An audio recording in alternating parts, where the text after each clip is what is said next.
Hello friends, അസ്സാം വലൈക്കും. നമ്മൾ അത്യാവശ്യമായിട്ടൊന്ന് നാട്ടിൽ പോകണ്ടോ, ഒരു എമർജൻസി ജേണി ആയിരുന്നു. അതുകൊണ്ട് തന്നെ എന്താ പറയുക, തുടക്കമൊന്നും എടുക്കാൻ പറ്റിയില്ല. എയർപോർട്ടിൽ വന്ന് അങ്ങനെ ഇവിടുത്തെ തിരക്ക് കണ്ടപ്പോഴാണ് അയ്യോ ഒരു വീഡിയോ എടുക്കാമല്ലോ എന്ന് തോന്നിയത്. ശരിക്കും പറഞ്ഞാൽ ഇങ്ങനെ ഉമ്മി വാരി മേപ്പോട്ട് വിട്ടിട്ടുണ്ടെങ്കിൽ കീപ്പോട്ട് വീഴില്ല എന്ന് ഇങ്ങനെ പഴയുള്ള ആൾക്കാർ പറയത്തില്ലേ, അതൊരവസ്ഥയായിരുന്നു. ഓഫ് സീസൺ ആയതുകൊണ്ടും ടിക്കറ്റ് ഫെയർ ഒക്കെ കുറവായതുകൊണ്ടും ആണോ എന്നറിയത്തില്ല, ഭയങ്കര തിരക്കായിരുന്നു.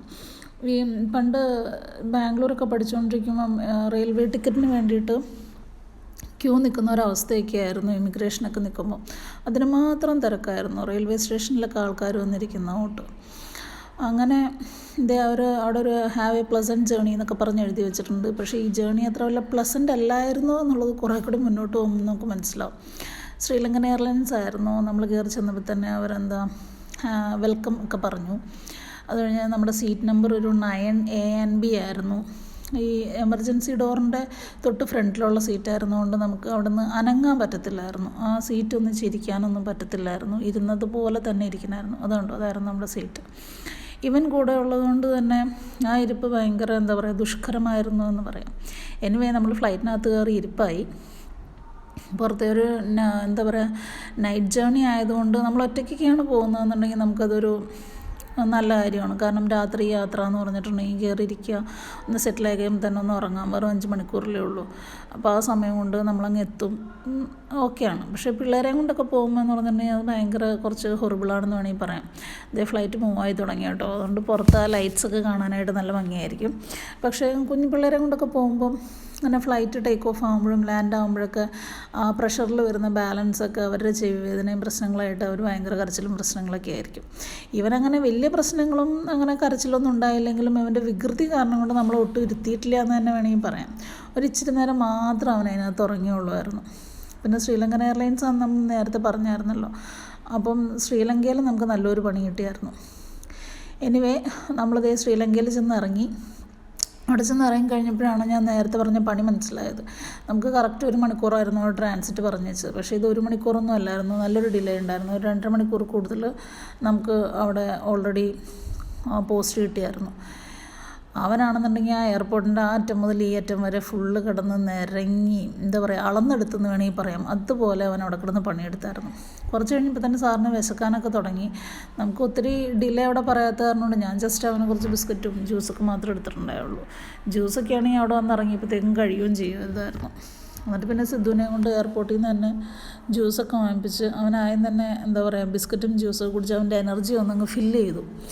എനർജി ഫില്ലായതിന് ശേഷം പിന്നെ അവൻ്റെ താണ്ഡവമായിരുന്നു അവിടെ. എന്താ, എയർപോർട്ടിലൂടെ പോയ ഒരു മനുഷ്യനെ അവൻ വെറുതെ വിട്ടിട്ടില്ല. നമ്മളവിടെ നിന്നൊരു കോഫി വാങ്ങിച്ചു. പിന്നെ നമ്മുടെ ഇവിടുത്തെ ഉഴുന്നുവട പോലത്തെ ഒരു സാധനം, അവിടുത്തെ തൊണ്ടുവട എന്നോ സംതിങ് ആണോ അവർ പറയണേ അതിന്. നമ്മുടെ ഒരു ഉഴുന്നുവടയുടെ ഡബിൾ സൈസൊക്കെ ഉണ്ടാവും. പക്ഷേ നമ്മുടെ ഉഴുന്നുവടയുടെ ടേസ്റ്റ് ഒന്നുമില്ല കേട്ടോ. സ്ട്രക്ചറും എന്താ പറയുക, കണ്ടൻറ്റൊക്കെ സെയിമാണെന്ന് തോന്നുന്നു കഴിച്ചിട്ട്. പക്ഷേ ഒത്തിരി വലുതായതുകൊണ്ട് ആ ഒരു ടേസ്റ്റ് നമ്മുടെ ഉഴുന്നുവടയ്ക്ക് തന്നെയാണ് നല്ലത്. അത് ഒത്തിരി വലുതായിരുന്നു, അത് കാരണം കൊണ്ടൊരു സുഖമില്ലായിരുന്നു. പിന്നെ വേറൊരു സാധനം വാങ്ങിച്ചിട്ടുണ്ടായിരുന്നു, എന്തോ ഒരു ചിക്കൻ ഫില്ലിങ് വെച്ചിട്ടുള്ള സാധനം. സിദ്ധുട്ട് പറിക്കുന്ന കണ്ടില്ലേ, അപ്പോൾ തന്നെ മനസ്സിലായില്ലേ, കടിച്ച് പറിച്ചാണ് തിന്നത്. ഭയങ്കര ഹാർഡായിരുന്നു. പിന്നെ ഫില്ലിങ് അതിനകത്ത് ചിക്കനായിരുന്നു തോന്നുന്നു. വലിയ സുഖമൊന്നും ഇല്ലായിരുന്നു. പിന്നെ വിശപ്പിൻ്റെ കാഠിന്യം കൊണ്ട് നമുക്ക് ഒരു നേരം പ്രതിയൊക്കെ കഴിക്കാം. അങ്ങനെ അതൊക്കെ കഴിഞ്ഞ് പിന്നെ എനിക്ക് തോന്നി അത് കഴിച്ചത് നന്നായിരുന്നു. കാരണം പിന്നെയുള്ള 2 മണിക്കൂർ ഇവൻ്റെ പുറകെ ഓട്ടം തന്നെയായിരുന്നു. ഇവന് ഒരു സ്ഥലത്ത് നമ്മൾ ഇരുത്തിയിട്ടില്ലായിരുന്നു. ഇനി അങ്ങോട്ട് കുറേ നേരത്തേക്ക് ഇവൻ്റെ താണ്ഡവമായിരുന്നു അവിടെ. കുറേ നേരം കഴിഞ്ഞപ്പോൾ ഞാൻ തന്നെ അവശതയായിപ്പോയി.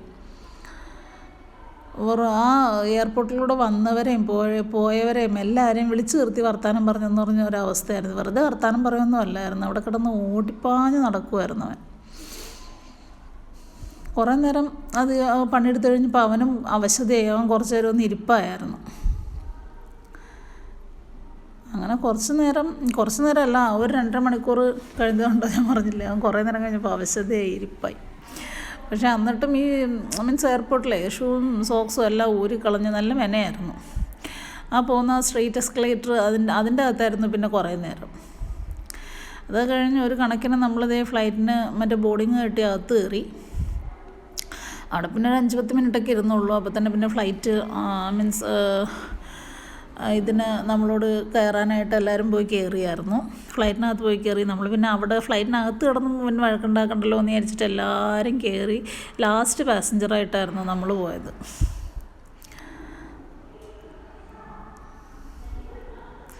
അപ്പോൾ ആൾക്കാർ ഫ്ലൈറ്റിലേക്ക് പോകുന്ന ലൈനാണ് ആ കാണുന്നത്. നമ്മൾ ഫ്ലൈറ്റിലേക്ക് പോകുമ്പം ഉള്ള ആ ഒരു വഴിയാണിത്. അത് കണ്ടോ, താഴെ നമ്മളങ്ങനെ അതേ ശ്രീലങ്കൻ എയർപോർട്ടിനോട് മല്ലയുദ്ധം കഴിഞ്ഞ അവസാനം നമ്മൾ ശ്രീലങ്കൻ എയർപോർട്ടിനോട് ടാറ്റ പറയുന്ന സീനാണ്.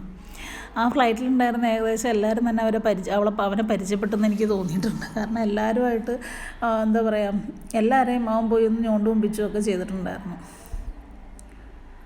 ഇവനുമായിട്ട് ഇനിയൊരു എന്താ പറയുക, ഇങ്ങനെ ഒരു കണക്ഷൻ യാത്ര പറ്റൂല എന്ന് തന്നെ നമ്മൾ ഉറപ്പിച്ചു. കാരണം മീൻസ് സ്ട്രെയിറ്റ് ഫ്ലൈറ്റ് തന്നെയായിരിക്കും മിക്കവാറും നമ്മൾ കുട്ടികളെയും കൊണ്ടൊക്കെ പോകുമ്പോൾ നമുക്ക് നല്ലത്. കാരണം കണക്ഷനും ഒത്തിരി ഇങ്ങനെ വൈകുകയൊക്കെ ചെയ്യുമ്പോഴേ പിള്ളേരും ആവശ്യതയാവും. നമുക്ക് മുമ്പ് ഇതുപോലൊരു പണി കിട്ടിയിട്ടുള്ളതാണ്. മുമ്പൊരിക്കൽ ഇതുപോലെ എത്തിഹാദിന് പോയപ്പോൾ എയർപോർട്ടിൽ വെച്ചിട്ട് അവിടെ എയർപോർട്ടിലൊരു 13 മണിക്കൂർ നമുക്ക് പണി കിട്ടി. അവരുടെ ഫ്ലൈറ്റ് നേരത്തെ പോയെന്നും പറഞ്ഞിട്ടാണ്. എന്തൊക്കെയായാലും നമ്മൾ കൊച്ചിയിൽ വന്ന് ഇറങ്ങി കൊളംബോടെ ബാഗ്സ് കളക്ട് ചെയ്തോളാൻ പറഞ്ഞിട്ട് ബെൽറ്റ് മൂവ് ചെയ്യുന്നതാണ് കാണുന്നത്. അങ്ങനെ പയ്യെ നമ്മുടെ ബാഗ്സ് ഓരോന്നായിട്ട് വന്നു തുടങ്ങി. നമ്മൾ നമ്മുടെ ബാഗ് കളക്ട് ചെയ്ത് നമ്മൾ പുറത്തേക്ക് ഇറങ്ങുകയാണ്. പുറത്തേക്ക് ഇറങ്ങുമ്പോഴാണ് ഇനി ഒരു സീനുള്ളത്. അതായത് ചമൂസുമും പുറത്ത് വെയിറ്റ് ചെയ്യുന്നുണ്ട്. അവരിങ്ങനെ കുറേ ദിവസം കാണാതിരുന്ന് കാണുന്നതിൻ്റെ സങ്കടവും വിഷമവും ഒക്കെയാണ് കാണുന്നത്. എല്ലാ തവണയും നാട്ടിൽ ചെല്ലുമ്പോൾ ഇതൊരു പതിവായിപ്പോൾ. അപ്പോൾ എല്ലാവർക്കും ബൈ.